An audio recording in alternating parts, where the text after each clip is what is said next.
Hello and thank you so much for tuning in. So today I'm going to be doing an eyeshadow palette declutter, and I thought this would be an appropriate video to start back with here on my channel because it is going to affect how I approach a project that I have ongoing here on my channel, which I do intend on continuing, called Project Palette Probation, which basically is exactly what it sounds like. I am going through my eyeshadow palette collection and trying out palettes that I was kind of on the fence about as to whether or not they made sense in my collection. However, the last time I uploaded one of those videos was over a year ago, and I haven't been doing the project off camera or anything like that, and my eyeshadow palette collection has changed quite a bit. I have gained quite a few eyeshadow palettes, and so because I know for a fact that with some of the eyeshadow palettes I've purchased, some of the palettes that I was intending on featuring in this palette probation series are not going to make any sense in my collection, I'm going to just declutter those here on camera instead of putting myself through the time and effort of using these palettes when I already kind of know in my heart that they don't stand a chance at remaining in my collection. So that's what I'm going to be doing. And to make things a little bit interesting as well, I'm also going to show the palettes that I am keeping in lieu of the ones I'm going to be getting rid of. So not only are you going to see the palettes I'm decluttering, but you're also going to get to see palettes that I think in my collection stand in as replacements or better versions of the palettes that I'm going to be getting rid of. So the reason why I'm showing these two here first is because I was intending on putting both of these in my next palette probation video because they're both all matte neutral eyeshadow palettes, and I'm going to be getting rid of both of them. And I'll go ahead and start off with TheBalm's Meet Matrimony because this is one that I am honestly just getting rid of because I don't care for the formula. There's really no other stand-in palette that I have to mention for this one, but I just don't like the formula, and I think that that is definitely a reason to go ahead and declutter a palette. So this palette has a really nice color scheme going on to it. I think it's a really nice neutral palette.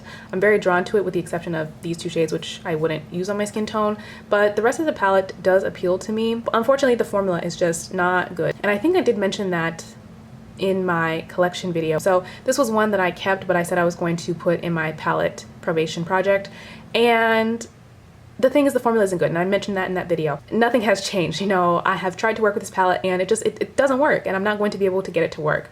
The formula feels very dry to the touch, which is not necessarily an indication that you're going to be working with a bad eyeshadow, but for these that was definitely the case. And it's a real shame because, as I also mentioned in that previous collection video, I really enjoy the formula of the original Meet Matte Nude palette, but TheBalm for some reason did change the formula on this, which I don't know why. You know, if it ain't broke, don't fix it. But the formula on this is different and it is definitely worse. So I'm just going to be getting rid of this one. So I did think of one thing that I actually could show as a palette that I would much rather reach for over the Meet Matrimony palette, because I feel like I could get the same looks and also a lot more with this palette. And this is my palette of Sydney Grace eyeshadow singles. Some of them are a little bit newer to my collection because I did pick up some more shades from them during their Christmas and July sale, but a lot of these sort of like purpley plummy tones as well as the cool tones I've had for quite some time, and I just feel like obviously I'm going to reach for this a lot more. The formula on Sydney Grace, unlike the formula on this, which is probably the worst matte eyeshadow formula I've ever worked with, this is one of the best matte eyeshadow formulas I've ever worked with. So they're on opposite spectrums in terms of performance, and yeah, I just feel like I'd be able to get quite a few of the same types of looks with this, and I much rather would reach for this over this. So getting rid of this one, like I said, and I have some really nice mattes to work with from Sydney Grace, so there's definitely no regrets. So now let's talk about the Tarte Tartlelette palette. For this palette, there actually isn't anything wrong with this one. I think the formula on this is quite nice, and I actually did do a look with this because, as I said, I was intending on featuring this in my next palette probation video, but I just have a lot more interesting, I guess, sort of palettes that fall into this kind of cool tone, plummy theme that I'd much rather reach for and that are a lot more suitable on my skin tone. So that's kind of my gripe with this palette. You know, I open this palette and the first thing I see staring me in the face are these three off-white matte shades that I'm not going to use. And I have no idea why Tarte even put these three shades in this palette. I think even on somebody with a fair skin tone, these are going to look pretty much identical. Maybe there's somewhat of a case for this pink shade or light pink shade, but again, very, very, very off-white shades, and these two literally look identical. So I'm not sure what Tarte's motivation was putting all three of these in this palette. And then these three shades here, I can use these shades. They do work on my skin tone just fine. But what I do find is that they look pretty similar. So these are shades that I'd use as lid shades, which is fine for an all matte palette, you know, especially one that's kind of meant to be an all-in-one palette. Or if you're doing an all matte eyeshadow look with an all matte palette, it's good to have lid shades, obviously. So these work as lid shades, but again, they just come off way too similar on my skin tone. So I find that the real joy that I have in using this palette comes from using this half of the palette, but I don't want to be in the business of keeping palettes where I only really like or enjoy using half of the shades. So I think that's a good enough reason to just go ahead and pass this one along, even though the formula on it is really good. So the first palette that I'll mention that I reach for a lot more than the Tartelette palette is this Kevyn Aucoin Nude Pop palette. This was released as a holiday palette in 2018 for the brand. And it's funny because initially I thought this wasn't going to be a very dark skin friendly palette either, but it turns out that this actually works very well. I think it's a lot more deceiving in promotional pictures, and even on camera I'm looking at it and I feel like it does look a little bit more washed out than it actually appears in person. But I absolutely love this palette. Obviously this is not an all matte eyeshadow palette. You've got some different finishes and textures in here as well. The only shade that I don't use in here is this shade at the bottom here, which is this sort of like off-white matte shade with a slight pinkish hue, but everything else in here is fair game. This shade works really nice as a lid shade, which I do use this as a lid shade because I reach for this palette quite often for work. And then this shade, which looks like an off-white matte shade, is actually like a satin or a satin metallic. Hopefully you can kind of see that that shade has somewhat of a sheen to it. It does have a nice like sheen to it. I feel like it's kind of hard to see it on camera, but this does work nicely as like a subtle inner corner highlight, which I do use this quite often for because I use this quite often as a work palette, like I said. So there are a lot of shades in here, or most of the shades in here I can use on my skin tone. I love these two matte shades in here. This one is essentially like a cooler purpley mauve, and then this one is a sort of plummier mauve. Beautiful tones, work really great as transition or crease shades on me. And then you have this really gorgeous inky blackened violet purple. It's really beautiful. And then you have some nice metallic shades. These, as you can probably tell, are quite textured and finished. I find that I work pretty well with them. I tend to use my finger with metallic shades anyway, so these work out fine for me and they have a really nice finish to them. And then you've got some just traditional like metallic or like satiny shades like this one, and then this one up here. So overall, this is a really nice palette. Oh, this is also a satin shade, by the way, as well, because again, I think it also looks matte on camera. But this is a really nice palette overall. I think it's way more dynamic, way more interesting than the Tartelette palette, and I reach for this a lot more. So this is one that I have that I think stands in really well for the Tartelette palette. Another palette that I have that I think stands in pretty well for the Tartelette palette is this Ciate London Glitter Storm palette, which, I mean, this packaging is amazing. This was also a holiday 2018 palette for this brand. This is one that I think you can actually still get your hands on, at least as of the time of me filming this. And it's on sale for $30, which is actually how much I paid for it, because I feel like nobody really talked about this release. And so it went on sale pretty quickly after it was launched.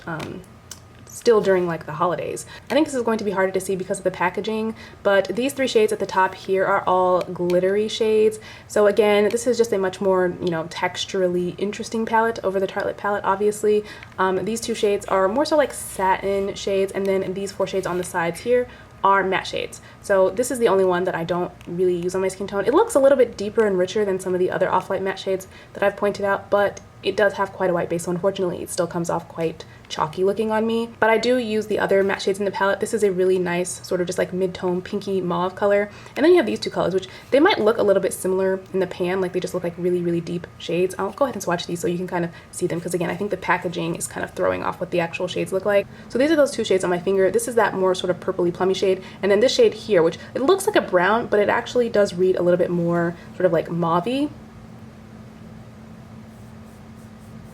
You can definitely see the tonal difference in those two shades. So overall, a really, really nice palette. And again, just much more thought out, I think, than the Tartelette palette. Each shade in here seems intentional. And that's what I would say about the Kevyn Aucoin Nude Pop palette as well. Of course, let's just appreciate this packaging for a little while longer.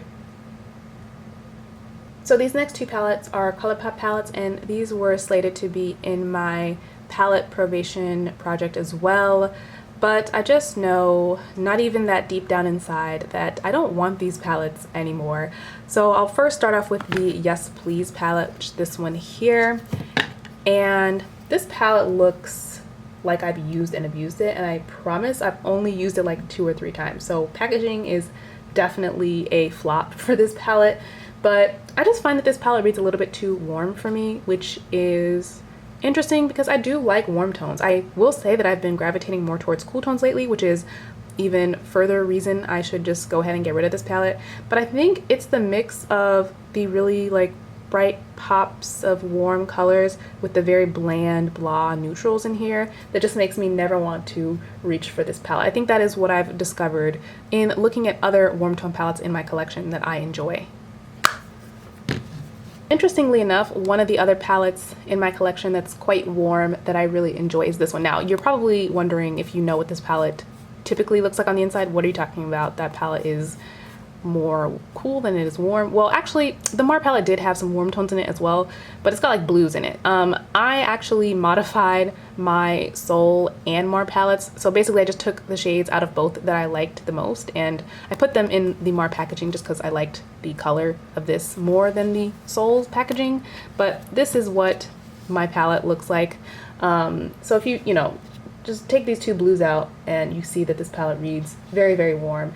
And I really like that I have the two blues in there as well, because I think that that just makes the palette a little bit more interesting. So yeah, I guess what I'm trying to say is I really like warm tone shades, especially when they're in conjunction with other sort of more colorful shades as well. Another warm tone palette that I really, really like, and actually is part of a Shop My Stash at the current moment, which I am going to start doing on my channel, is the Give Me Glow Summer Vibes palette. And that is a warm tone palette that also has there's like a bright sort of like teal blue that's in there, and it's overall, again, just a much more interesting, colorful palette to use. So I have this, don't really have any reason to keep this. Not to mention that I feel like Colourpop's eyeshadow formula has improved since they came out with this palette, and also the She palette, because these are the first 2 palettes that Colourpop ever came out with. And I just felt like, especially with the She palette, because I did use this one quite a bit, the formula is, it leaves something to be desired. So as for the She palette, like I mentioned, I just also not really too big of a fan of this formula. It's not terrible, it just takes some working with, which is fine because this palette was $12. But I do think that Colourpop, like I said, has improved their formula since this palette. This one, for me, it's just about the fact that the shades in here are way too similar to one another. And I did actually review this palette on my channel along with some other items from the Femme Rosa collection, but I found that every look that I did with this palette kind of came out looking very tonally similar. So there's just no reason for me to hold on to this. I just feel like they could have made this palette one of their 9-pan palettes, or even less than that, honestly, because there's so many shades in here that look the same. Even these 2 down here that look very different in the pan end up looking so similar on the lid.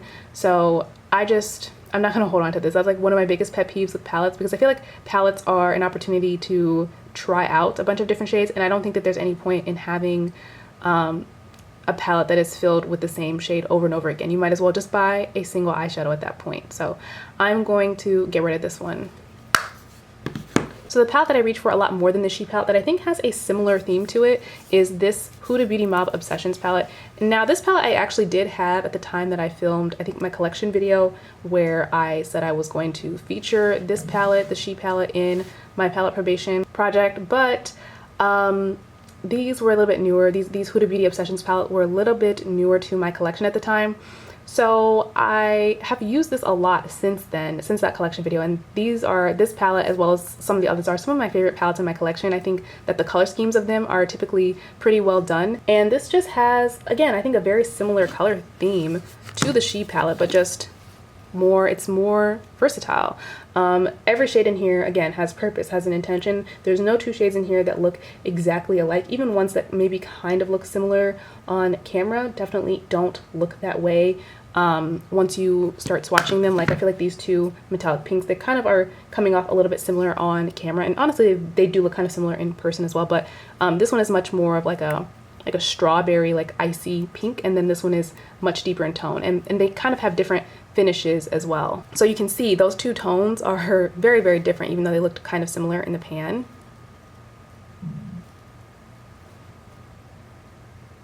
And then this one is a little bit more like shimmery, and this one is almost more like iridescent. So again, overall, really enjoy this palette. I think it has an excellent formula, which is another thing that it has over the She palette, is I just enjoy the formula of this so much more. And this is definitely something I'd be much more likely to reach for than the She palette. So now I'll talk about two palettes that I didn't intend on having in my palette probation series anyways. These are palettes that I did keep in my collection when I did that collection video. But I have decided, again, since acquiring so many more palettes, I don't need to hold on to these anymore. They just don't fit in my collection, don't make sense in my collection. But I do have a real fondness for these palettes. These are the Stila Eyes Are the Window palettes, and I have the Mind palette and the Spirit palette. So let's start off with the Mind palette.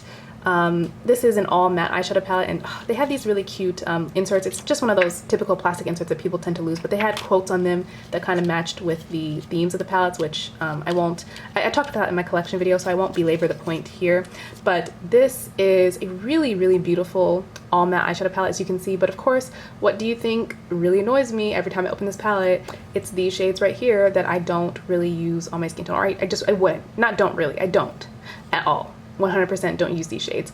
And then this side of the palette, these last two rows, this last 2/3 is great. So again, it's one of those palettes where I get a lot of joy using part of it, but there's a good chunk of it that I just don't use at all. And I think at this point, again, that's enough for me to go ahead and say, don't really need to hold on to this palette anymore. So as much as I did really enjoy using this palette, I am going to go ahead and remove it from my collection.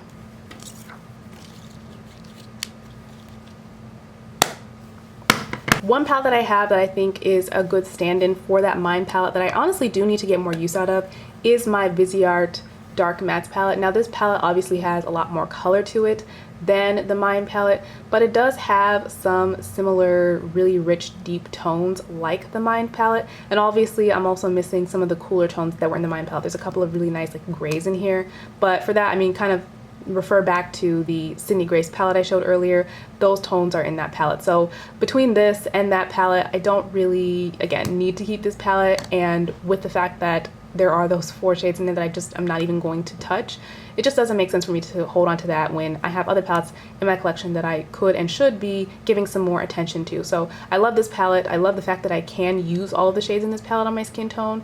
It's probably the only all matte palette that I can say that for in my collection, but overall, really nice palette. And I do need to reach for this more, so gonna hold on to this and get rid of the Mind palette.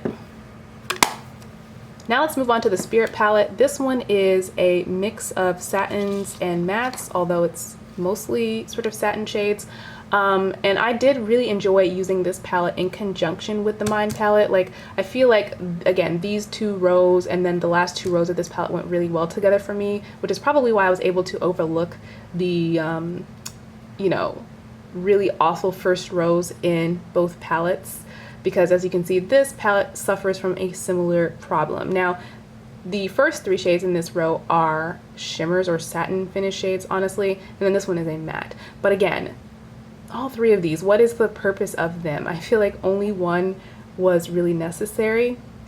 I did enjoy using these shades in the palette, but I do find that my preference honestly has changed quite a bit. I don't really care to work with satin shades anymore. Typically, if I am working with them, it's because I'm using them for work, but I don't need to have a ton of these satin finish type eyeshadows in my collection when it's not my general preference. I do prefer something a little bit more high impact, glittery, something that has more of a foiled finish. So these just don't suit me anymore. And again, this first row is quite annoying, so I am going to get rid of this palette as well. So a palette that I thought acts as a good stand-in for the Spirit palette that I'm getting rid of is this NARS Skin Deep palette. And this is a palette that I have been using quite a bit for work. Obviously quite a few matte shades in there, but also some really nice sort of like neutral satiny shades, which I think again was kind of the vibe that the Spirit palette was also going for. So I think this stands in really nicely. And again, this was one of those palettes that initially I thought maybe wouldn't work so great for my skin tone. In promotional photos it didn't look like it would work all that well, but in person it looks a lot richer, and the only shade I don't use in here is this one, obviously. But everything else in here is fair game, and it's a really nice mix of sort of like cooler tones, warmer tones, neutral tones. So I really like this palette, and this is something I would reach for over the Spirit palette, and one that I do reach for a lot. So I have this. I don't need to hold on to the Spirit palette. So the next palettes I'm getting rid of are quite boring and blah palettes. These are two that I was planning on featuring in my palette probation series as well. I was going to feature this one prior to all of the controversy with Kat Von D, but even now I don't think I am going to feature. I have one other Kat Von D palette that I still have in my collection, but I probably won't feature it on my channel. It's the Metal Matte palette, but this one I know I just don't even want. So this is what both of the palettes look like. I find both of these to be extremely boring, and I personally would much rather use that NARS Skin Deep palette that you used. I think you can just kind of refer back to that palette, because again, I feel like a lot of the same looks that I'd be able to get out of both of these palettes, I could get out of that Skin Deep palette. And on top of that, this Kat Von D palette isn't even really all that flattering on darker skin tones. Her palettes have just never really been all that dark skin friendly. She's very much a fan of putting these, like a ton of off-white matte shades in a palette, and I'm just like, but why? And I think Lorac is guilty of the same. Carol is always putting these off-white mattes. I mean, there's 3 in this Lorac Pro palette alone, just at the top here. I mean, you don't need white, cream, and light pink, which light pink is looking really white on camera, and it is. I mean, it really does come off basically like a white color. So I don't understand that. Even the shimmer shades in the Lorac palette, a lot of them are similar, as you can probably tell as well. And it's a very lackluster shimmer as well. It's more of a satin formula, to be honest. So again, not my cup of tea. Both of these palettes are just quite boring, and I don't want to hold on to them. But again, I'm not showing anything that I'm keeping in lieu of these, but you can kind of just refer back to that NARS palette that I just shared.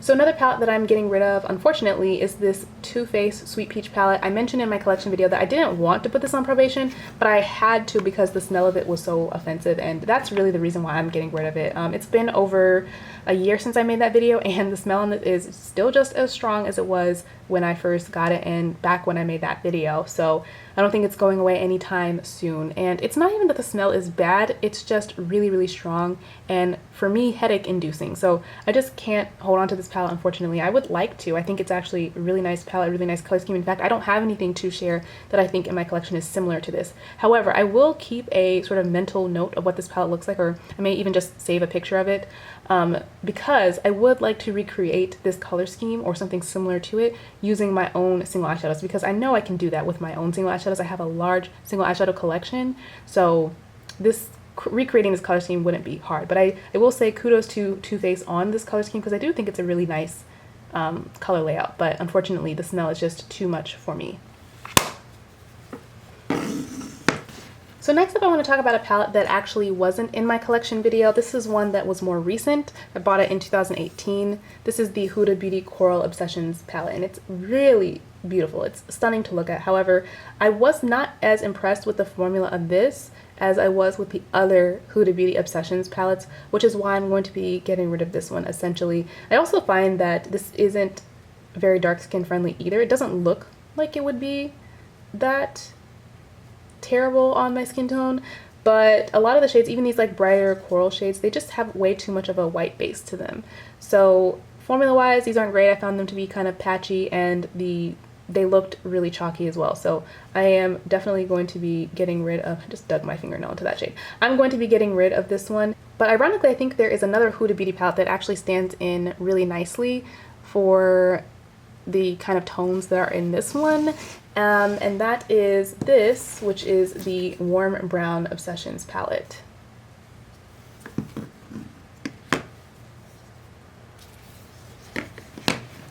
So this is what the two palettes look like, and you can probably see some similarities just between these palettes. already. I mean, these two shades, well actually these two shades are quite similar. These two shades look very similar in the palette. I will say though that this comes off darker than this one. So these two shades are pretty similar. These two shades are pretty similar. I prefer the one in the warm brown palette because it has a deeper, richer tone to it. These two shades are pretty similar, but again, this one just looks a little bit ashier on my skin tone. This one is a little bit richer. And even this red up here, surprisingly, is, I mean, this doesn't look that bright in the pan, but this is actually quite a bright red. They're still different tones. This is more of like a red-orange, and this one is more of like leaning towards a true like tomatoey red, but they're actually quite similar. And then these two browns are very similar. So already there's quite a few similarities between the two palettes. Another con with the coral palette that I forgot to mention was the fact that the two shimmer shades in this palette, which there are only two, are very similar to one another. So that again just takes away, I think, from the value of the palette to have two shades that look really, really similar to one another. But I find that a lot of the looks that I could achieve with this palette that again don't come off very well because this palette is not so great, I can achieve with this palette. You know, like I said, you've got this coral shade here, you've got this really reddish tone here, some of the more orangey tones also are in this palette as well. And this palette is just, this palette right here is very versatile. It's called warm browns, but I think Huda Beauty could have called this just a warm palette, because depending on what matte shades you use, your look will really lean towards a specific color. Like this will look very red, this will look more orange, this is going to look very, very plum, and then obviously this is a coral. So I think that this is actually a really, really versatile palette that stands in for this one. Obviously, I guess I am missing out on this kind of like true, more tomatoey red, and then this yellow. But again, actually my Huda Beauty Electric Obsessions palette has a yellow that is kind of similar to this and also more flattering on my skin tone than this yellow. And I have lots of reds in my collection, so finding a shade that's similar to this wouldn't even really be much of an obstacle. So I'm going to go ahead and get rid of the Coral Obsessions and keep the warm browns. Okay, the last palette that I'm decluttering today, I'll try to hurry because my battery is running low. This is the Wet n Wild Comfort Zone palette, and this one I just, as you can see, I mean, you can kind of see where I was focused in this palette. It was really these three shades here. It's a nice palette, but I'm not going to reach for it, especially because, again, these shades, the majority of the shades in this palette don't really excite me. And I did find, actually, a palette in my collection that has some similar tones in it, which is kind of unexpected because this palette is much more diverse than this one. But it's this palette here, the Urban Decay Elements palette.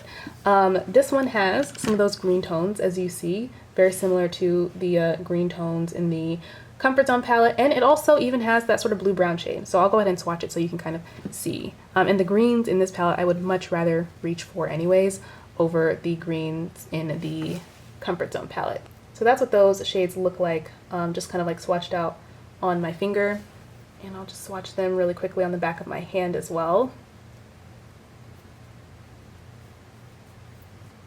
So those are those three shades, really beautiful, and obviously the Urban Decay palette offers a lot more variety than the Wet n Wild palette.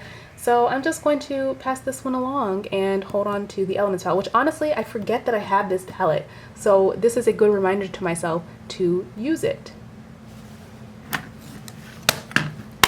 So that basically wraps up this video. We are getting rid of 1, 2, 3, 4, 5, 6, 7, 8, 9, 10, 11 eyeshadow palettes, which I think is pretty good. I am going to be, like I said, resuming the palette probation series here on my channel. So any palettes that I mentioned in my collection video that I didn't talk about here will likely appear in that series, and I will be posting more content from that series pretty shortly here on my channel. So if you did like this video, please feel free to give it a thumbs up and subscribe for like content. Either way, thank you so much for watching, and I hope to see you in my next video. Bye!